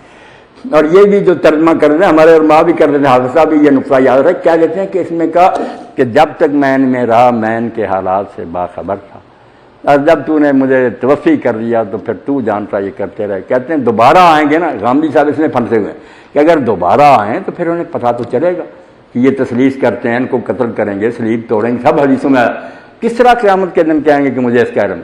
یہ ساری جو خرابی اس لیے ہوئی کہ پتہ نہ پتہ کمانا کرتے، یہ بات نہیں کہ مجھے اس وقت تک کا پتہ اس کا، یہ بات جو بھی تفسیر میں لکھتا غلط لکھتا، ایسی نہیں بات، صرف ذمہ داری کا بیان کر رہے ہیں رقیب کہ جب تک میں ان میں تھا میں ان کا نگران تھا، پوری طرح میں نے نگرانی کیا کہ ایسا غلط ہاں، اور جب تو نے مجھے اٹھا لیا شہیدن علیہم، یہ بھی جو ہے اس کا معنی کہ نگران تو تھا، پھر ان کا بگڑنا سورنا میری غیر حاضری میں اس کا میں ذمہ دار تو نہیں، بے خبری نہیں کہہ سکتے، کیونکہ یہ تو غلام خود کہتا کہ عیسیٰ علیہ السلام کی روح کو جب معلوم ہوا کہ میرے بعد عیسائی جو ہے نا گمراہ ہو گئے تو ان کی روح تڑپی اور اس نے بروز چاہا کہ مجھے دوبارہ کسی شکل میں دنیا میں بھیج، تو میری شکل میں بھیجا۔ کہتا روح کو پتہ چل گیا، تو سب چل گیا، پتہ کیا ان کو کس طرح کہہ سکتے ہیں نہیں پتہ چلا، تو پتہ نہ پتہ کی بات نہیں، صرف ایک افسر ڈیوٹی پر ہو نا اور اس کے ہوتے ہوئے خرابی ذمہ دار ہوتا ہے۔ کہا جب میں ان میں تھا اس وقت تک کا میں نگران، شاہ عبد القادر احمد نگران کرنا کہ بالکل صحیح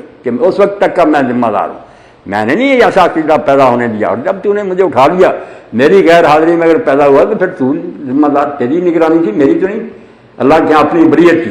اور اب دوبارہ جو رقیب والا حق ہے کہ اب دوبارہ آئیں گے تو پہلے صرف بات تبلیغ سے روکا نا، اب تلوار سے روکیں گے کہ سارے سلیب جو توڑ دی جائے گی، ان کو کہا جائے گا یا مسلم ہو یا قتل ہو جاؤ، ساری دنیا پر ملت اسلام رہ جائے گی۔ عیسیٰ علیہ السلام تو اپنی جب بھی موجودگی ہوگی پہلے سے ہی اب دوبارہ پورا اپنا حق ادا کریں۔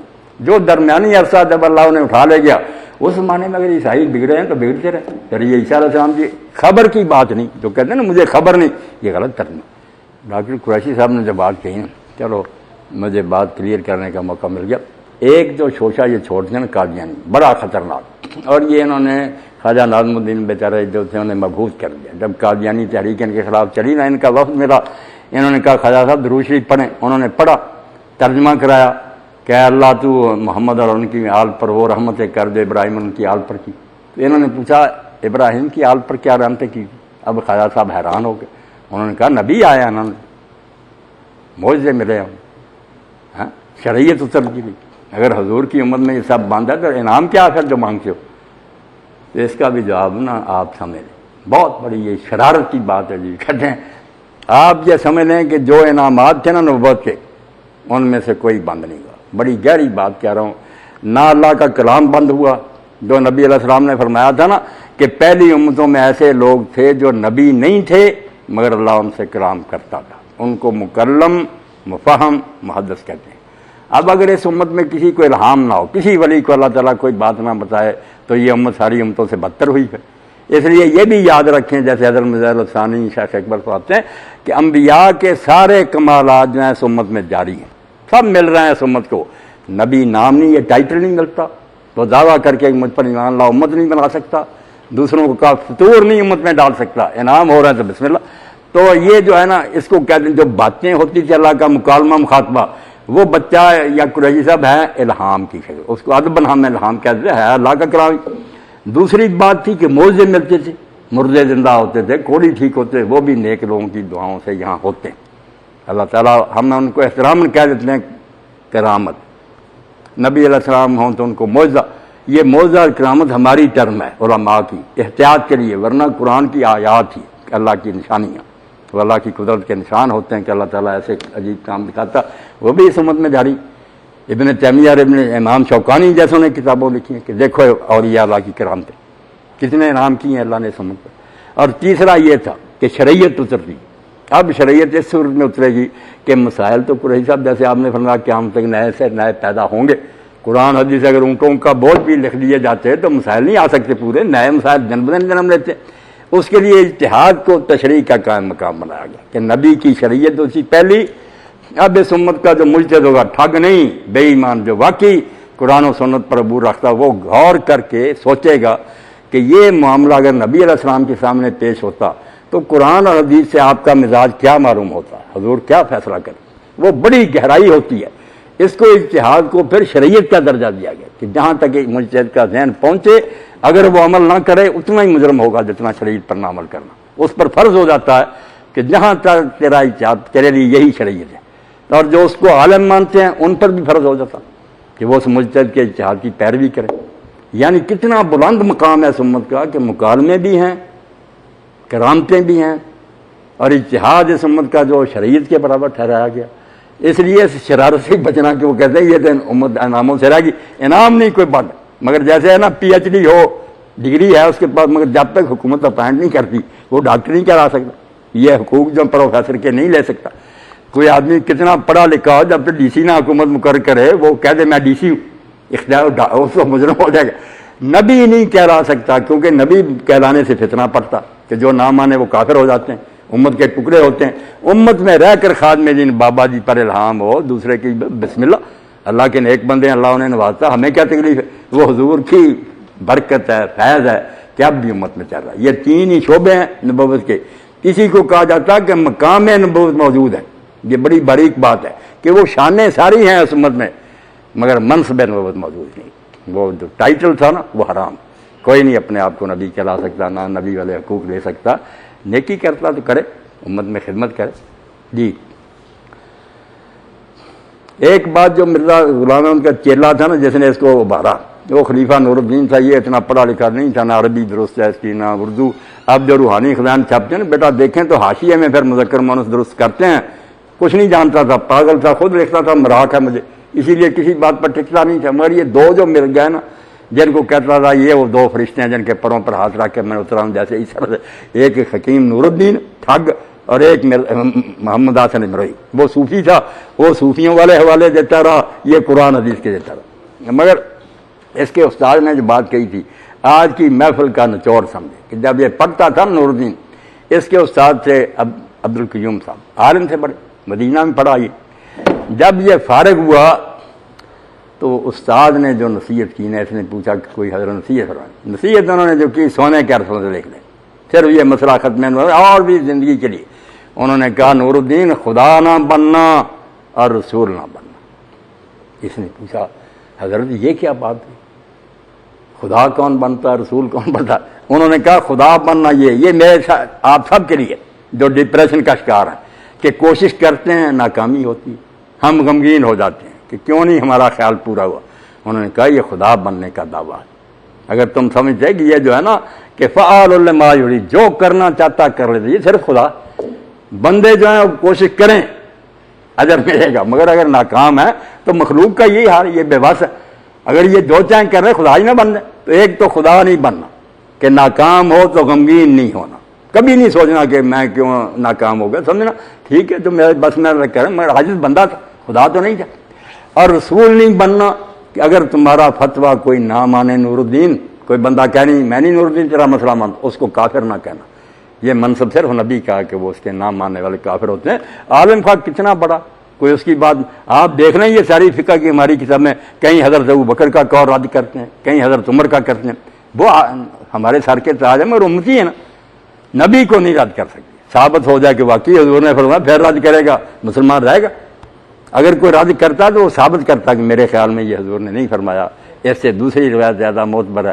آپ سامنے نہیں، ورنہ جب سامنے تھے قرآن اور حدیث برابر تھا، آپ کی بات رد کرتے اسلام سے نکل جاتے. تو یہ نور الدین سے اس نے بیٹھا عبدالقیوم نے مولانا نے کہا تھا کہ خدا نہ بننا، غمگین کبھی نہیں ہونا، اور نہ یہ رسول بننا کہ میری بات نہیں مانی کافر ہو گیا تم امتی ہو. نبی کا یہ مقام اور منصب ہے کہ ایک تو کہیں گے کہ رسول اللہ صلی اللہ علیہ وسلم کا فرزند آخر عمر میں جو حضرت ابراہیم فوت ہوا ماریہ سے تھا، اس وقت حضور نے فرمایا کہ اگر ابراہیم زندہ رہتا تو نبی ہوتا، لو عاشا ابراہیم لکان صدیق نبی. جب میں نے حدیثوں کے ڈھیر لگا دیے نا کہ حضور نے کہا میرے بعد نبوت باندھے، تو اس سے تو مظفر سے کچھ نہ بنا. بابا یعقوب بولا کہ مولانا یہ بھی تو حضور نے فرمایا نا کہ اگر ابراہیم زندہ رہتا تو نبی ہوتا. میں نے کہا یعقوب صاحب اگر حضور نے فرمایا ہوتا تو ہم مانتے. کہنے لگا توبہ توبہ، یہ نہیں فرمایا. میں نے کہا آج نہیں کہ تم سے جان چھڑانے کے لیے کیا. جب سے یہ روایت لکھی ہے نا ابن ماجہ میں، اسی وقت سے علماء نے نشاندہی کر دی کہ اس میں یہ جو رپورٹر نا یہ جھوٹا کذاب آدمی ہے، حضور نے نہیں فرمایا. اس لیے صدیوں پہلے فارغ ہو چکے ہیں، آپ کی ہر شے پرکھی جا چکی ہے، کتنے صحیح ہیں بیان کرنے والے، کتنے جھوٹے ہیں. میں نے کہا جو صحیح آئی ہے نا وہ صحیح بخاری میں اور ابن ماجہ میں دس کے ساتھ ہے، مگر وہ صحابی کا قول ہے، وہ ٹھیک ہے، اس میں یہ مضمون بھی آ جاتا ہے حضرت ابراہیم کی شان آپ کے بچے کی، مگر بات کلیئر ہے. وہ نہیں تم لیتے صحیح سند کہ اگر اللہ کے رسول کے بعد تقدیر میں کوئی نبی ہوتا، لفظوں پر غور کریں، ہاں لو کو یا بعد محمد صلی اللہ علیہ وسلم نبی، اگر تقدیر میں حضور کے بعد کوئی نبی ہوتا تو آپ کا بیٹا زندہ رہتا اور وہ نبی ہوتا، ولاکن لا نبی بعد نبی، مگر تمہارے نبی کے بعد کوئی نبی نہیں. میں نے کہا جو ساتھ ہی لکھی نا کلیئر اور پکی صحیح، وہ نہیں تم لیتے، مطلب کے بندے اپنا الو سیدھا. اور ایک حضرت عائشہ صدیقہ رضی اللہ تعالیٰ عنہ اور حضرت مغیرہ بن شعبہ ان کا قول بیان کرتے، وہ بھی دھوکہ دیتے. تو انہوں نے کہا یہ کہا کرو کہ حضور خاتم النبیین ہے، مگر یہ نہ کہا کرو کہ آپ کے بعد کوئی نبی نہیں. یہ بھی حوالہ دیتے کہ اگر خاتم النبیین کا معنی یہی تھا کہ آپ آخری نبی ہیں تو بات تو ایک ہی تھی. یہ کیوں کہا کہ خاتم النبیین کہہ لیا کرو، یہ بات نہ کر. یہ بھی سن لے آپ، روایت یہ بھی نہیں ویلڈ، مگر پوری نہیں پڑھتے. وہاں ذکر ہے کہ کہتے ہیں حضرت مغیرہ کہ یہ بات اس لیے ہم کہتے ہیں کہ دو عقیدوں کو یک وقت سنبھالنا ہے کہ نیا نبی آنے نہیں دینا، وہ خاتم النبیین سے مسئلہ حل ہو گیا. پچھلا روکنا نہیں کہ عیسیٰ ابن مریم زندہ انہوں نے آنا. اس لیے وہ کہتے ہیں جب حضور نے بتایا عیسیٰ جب آئیں گے تو وہ آپ سے پہلے بھی نبی تھے اور آپ کے بعد بھی نبی ہوں گے. اس لیے اگر یہ کہہ دیں نا عامی لا نبی بالا تو عربی میں مانا بنتا کوئی نبی ہی نہیں آپ پہ کیا نہ پہلا نہ پچھلا, تو عیسیٰ علیہ السلام کا نزول نہ تباہ ہو جائے. اس کو بھی سنبھالنا کہ آئے گا تو وہ پہلا ہوگا, نیا نہیں بنا, اور آپ کے بعد نیا کو بننا نہیں. وہ مسئلہ خاتم النبی لا ینبا احد بعد, نیا نہیں بنایا جائے گا, وہ بھی حل ہو گیا. اور پچھلا اگر زندہ رہے, دیکھیں نا آپ کی کلاس میں ایک شخص آخر میں داخل ہوا, آخری وہی ہے. اگر وہ مر بھی جائے پہلے طالب علم زندہ رہیں تو آخری تو وہی ہے جو آخر میں لسٹ ہوا. اس لیے آخری نبی کہ نبوت کا عہدہ اس دنیا میں آخر میں آپ کو ملا, اس لیے خاتم النبی ہے. اور پہلا نبی اگر کسی حکمت سے زندہ رکھ لے آئے گا, وہ آپ کے بعد بھی نبی ہوگا, مگر وہ نبوت والا کام جو ہے نا دعویٰ کرے اور امت بنائے اور کچھ نہیں کرے. یہ دونوں دلیلیں تھیں, ان کی میں نے بیان کر لی. یہ چھوٹے چھوٹے تقسیم بھی کرتے رہے, اور کوئی دلیل نہیں ان کے پاس. یہ دونوں احادیث جو ہیں ویسے ہی انویلڈ ہیں, انویلڈ, ایک بھی سند کے لحاظ سے صحیح نہیں. اللہم صلی علی محمد النبی الامی وعلی آلہ وصحبہ وبارک وسلم.